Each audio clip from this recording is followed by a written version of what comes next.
Yep, he's got a weapon too.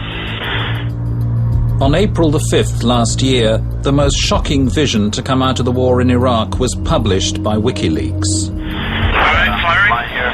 Let's stay line out. Let me know when you get it. We'll shoot. Light them all up. Come on, fire. Hey, Roger. Keep shooting. Keep shooting. The US Army video filmed in 2007 showed a group of men, almost all unarmed, being gunned down in a Baghdad street by an American Apache helicopter, and recorded the voices of the soldiers carrying out the attack. Come on, buddy. All I gotta do is pick up a weapon. One man had reportedly been carrying an RPG, a rocket-propelled grenade, but two of the unarmed men who died were Reuters news staff, and two young children in a van were seriously wounded in the onslaught. Clear. Clear.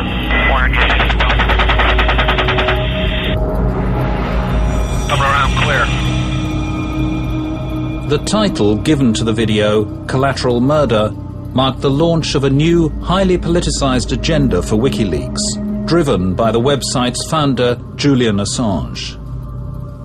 Of course, the title is absolutely correct.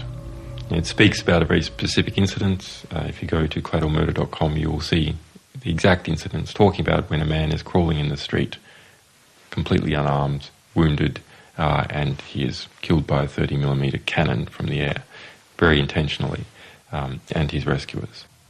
I watched the Apache helicopter attack in the video with the eyes of a former Marine infantry officer. I was a platoon leader and company commander, and I was also a battalion training officer who had trained troops on Nuremberg and the laws of war. It was very clear to me that what I was looking at was a war crime, was murder.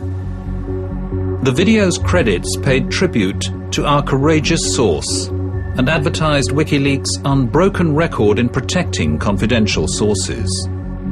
But just 7 weeks later, Private Bradley Manning, an Army intelligence analyst based in Baghdad, was arrested and charged with leaking the video.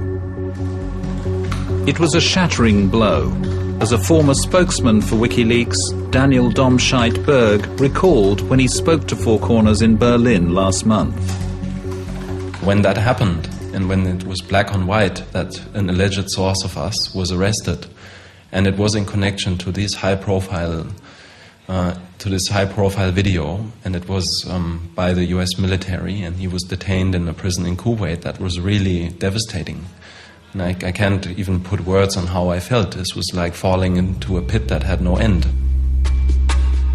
Private Manning's arrest wasn't triggered by a lapse in security from WikiLeaks, a tip-off from a fellow soldier, or security checks in Iraq. Instead, and bizarrely, it was instigated by this man, a former hacker from California called Adrian Lamo. Mr. Lamo spoke to Four Corners on Skype. He says Bradley Manning approached him online after learning of their shared interest in WikiLeaks, and that their conversations ranged over several days. The words Private Manning is alleged to have used in their chats are voiced here by an actor.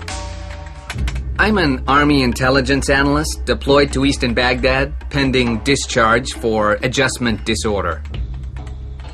Mr. Manning introduced himself factually as an intelligence analyst stationed at Forward Operating Base Hammer in Iraq. His initial communication was unremarkable. There was nothing that would lead a casual reader to believe that there was anything out of the ordinary about it.